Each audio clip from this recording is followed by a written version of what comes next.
সুপ্রিয় শিক্ষার্থী বন্ধুরা, HSC ICT সাবজেক্টের উপর আমার দ্বিতীয় টিউটোরিয়াল ভিডিওতে আপনাদের সবাইকে স্বাগতম। গত লেকচার ভিডিওতে সংখ্যা পদ্ধতি এবং সংখ্যা পদ্ধতির প্রকারভেদ সম্বন্ধে আমি বিস্তারিত আলোচনা করেছি। আজকে আর আলোচনা করব শুধুমাত্র একটি সংখ্যা পদ্ধতি ব্যবহার না করে একাধিক সংখ্যা পদ্ধতি কেন ব্যবহার করা হয় সে ব্যাপারে। আমরা গত লেকচার ভিডিওতে দেখেছি বাইনারি, অক্টাল, ডেসিমেল, হেক্সাডেসিমেল ইত্যাদি সংখ্যা পদ্ধতি আমরা ব্যবহার করে থাকি। তবে সেক্ষেত্রে প্রশ্ন আসতে পারে যে এত সংখ্যা পদ্ধতি ব্যবহার না করে শুধুমাত্র যে কোনো একটি সংখ্যা পদ্ধতি যদি আমরা ব্যবহার করতে চাই সেটা কি আমরা পারবো না? সবার জন্য যদি একটি সংখ্যা পদ্ধতি থাকতো সেক্ষেত্রে হয়তো আমাদের গণনা কার্য আরো সহজ হতো। সে ব্যাপারে আজকে আলোচনা করব কি কারণে আমরা শুধুমাত্র একটি সংখ্যা পদ্ধতি ব্যবহার না করে একাধিক সংখ্যা পদ্ধতি ব্যবহার করে থাকি। চলুন আমরা একটু পিছনের দিকে ফিরে যাই। সংখ্যা পদ্ধতির আবিষ্কার হয়েছে বহুদিন আগে, সেই আদিম যুগ থেকে মানুষ তার প্রয়োজনে সংখ্যা পদ্ধতির আবিষ্কার করেছে। মানুষ আদিম যুগে কোথায় বসবাস করত? আমরা যদি দেখি, মানুষ তখন ঘর বাড়ি কিছুই ছিল না, মানুষ বসবাস করত জঙ্গলে।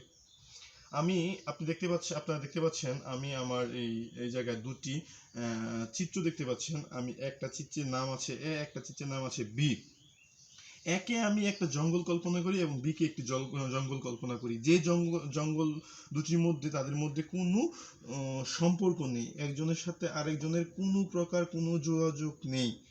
যেহেতু এদের সাথে কোনো প্রকার কোনো যোগাযোগ নেই সেহেতু একজনকে আরেকজন চিনেও না, জানেও না। তাদের বসবাস, তারা কিভাবে বসবাস করে, তাদের কথাবার্তা, তাদের চলাফেরা, এমনকি তাদের গণনা সম্বন্ধেও এ জঙ্গলের বসবাসকারী লোকজন জানে না, বি জঙ্গলের লোকজন এ জঙ্গলের কিভাবে গণনা করে সে ব্যাপারেও জানে না।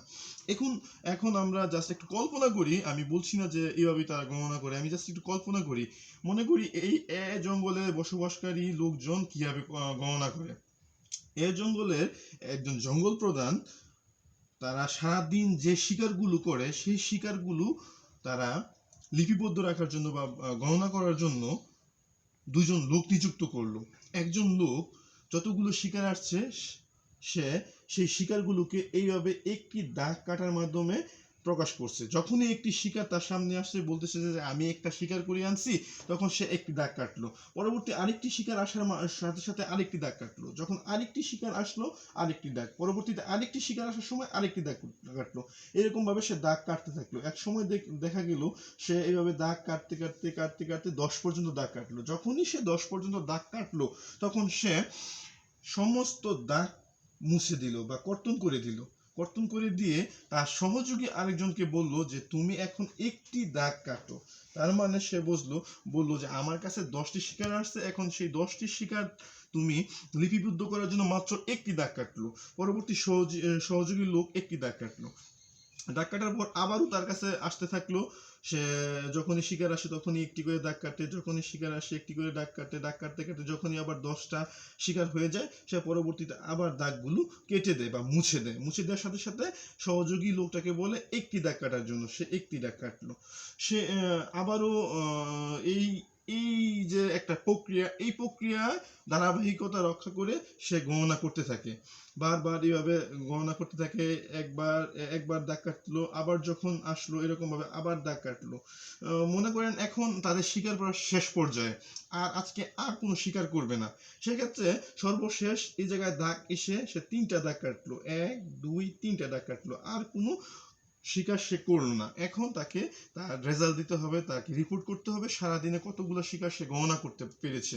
সে সহজেই রিপোর্টটা তৈরি করতে পারে। যেমন সে 3টা দাগ কেটেছিল, তার মানে কি 3 গুণন 10, মানে কি একটা দাগ হচ্ছে 10টা শিকারের সমন্বয়। আর তার কাছে আছে অতিরিক্ত আরো 3টা প্লাস 3, মোট হলো 33। সে সর্বমোট সারা দিনে 33টি শিকার করতে পেরেছে। এটা হচ্ছে গিয়া এ জঙ্গলের গণনা করার পদ্ধতি। সে এ জঙ্গলের বসবাসকারী লোকজন এইভাবেই গণনা করে থাকে। এখন চলুন বি জঙ্গলে তারা কিভাবে গণনা করে সেটা আমরা দেখি।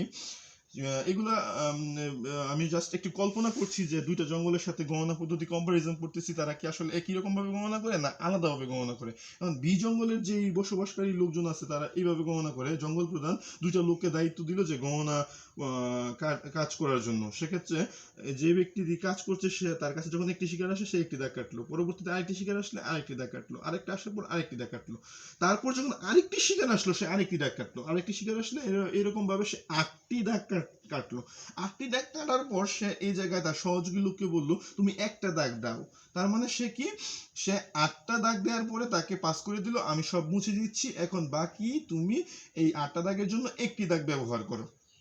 সে একটি দাগ ব্যবহার করলো। তারপর আবারও গত জঙ্গলে যেভাবে কাজ করেছে ঠিক সেম প্রক্রিয়া, শুধু পার্থক্য হচ্ছে সে তার কাছে 10টা শিকার আসার পরে সে একটি দাগ দিল, আর তার কাছে 8টা শিকার আসার পরে সে একটি দাগ দিল। আবারও তার কাছে শিকার আসলো এরকম 8টা হওয়ার পরে সে একটি দাগ দিল, আবারও 8টা হওয়ার পরে একটি দাগ দিল, এরকম ভাবে 3টা দাগ দিল। দিন শেষে দেখা গেল তার কাছে অবশিষ্ট রইল 5টা, 1 2 3 4 5, 5টি দাগ রইলো। 5টা দাগ, তাহলে সে সারাদিন গণনা করলো 8টা করে, এখন অবশিষ্ট রইলো 5। তাহলে এই জায়গায় সে তার সহযোগী গণনা করতে পারছে 3টি দাগ কাটতে পারছে। তাহলে 3 ইন্টু কতটা করে গণনা করছে, 8টি করে, আর তার কাছে অবশিষ্ট আছে 5। তাহলে 3 গুণন 8 24, 24 আর 5 হচ্ছে 29। সে সারাদিনে 29টি শিকার গণনা করতে পেরেছে। এখন দেখেন এ জঙ্গলের সাথে বি জঙ্গলের কোনো যোগাযোগ নেই, অথচ তাদের ঠিক গণনা প্রক্রিয়া তারা পরিচালনা করছে। এ জঙ্গল একটি প্রক্রিয়ায় গণনা করছে এবং বি জঙ্গল একটি প্রক্রিয়ায় গণনা করছে। তাদের গণনা ঠিকই হচ্ছে, কিন্তু তাদের গণনা করার প্রক্রিয়াটা ভিন্ন। ঠিক তেমনি আমি আসলে বোঝাতে চাচ্ছি যে আদিম যুগ থেকে বর্তমান যুগ পর্যন্ত বিভিন্নভাবে বিভিন্ন জনপদের বিভিন্ন মানুষ বিভিন্নভাবে সংখ্যা পদ্ধতি ব্যবহার করে আসছে। কেউ এইরকম ভাবে ব্যবহার করছে, কেউ ওরকম ভাবে ব্যবহার করছে, কিন্তু গণনা তারা আউটপুট, তারা যে আউটপুটটা প্রয়োজন তারা সেই আউটপুটটা নিয়ে নিচ্ছে। সেক্ষেত্রে আমরা বাইনারি, অক্টাল, ডেসিমেল, হেক্সাডেসিমেল যে সংখ্যা পদ্ধতি ব্যবহার করি না কেন সবগুলা পরিবর্তনের মাধ্যমেই আসছে। গত লেকচার ভিডিওতে আমি বলেছি যে বাইনারি সংখ্যা ব্যবহৃত হয় কম্পিউটারের, মূলত বাইনারিটা হচ্ছে কম্পিউটারের ভাষা। তারপর বলেছি হেক্সাডেসিমেল হচ্ছে মানুষের গণনা করার ভাষা। বাকি আছে অক্টাল, হেক্সাডেসিমেল। অক্টাল এবং হেক্সাডেসিমেলও এক প্রকার কম্পিউটারের ভাষা। এটা হচ্ছে গিয়ে আপনার মাইক্রোপ্রসেসরের সাথে কম্পিউটারের আন্তঃযোগাযোগ স্থাপনের জন্য হেক্সাডেসিমেল এবং অক্টাল সংখ্যা ব্যবহার করা হয়। তাহলে আমরা বুঝতে পেরেছি শুধুমাত্র একটি সংখ্যা পদ্ধতি ব্যবহার না করে কেন একাধিক সংখ্যা পদ্ধতি ব্যবহার করা হয়।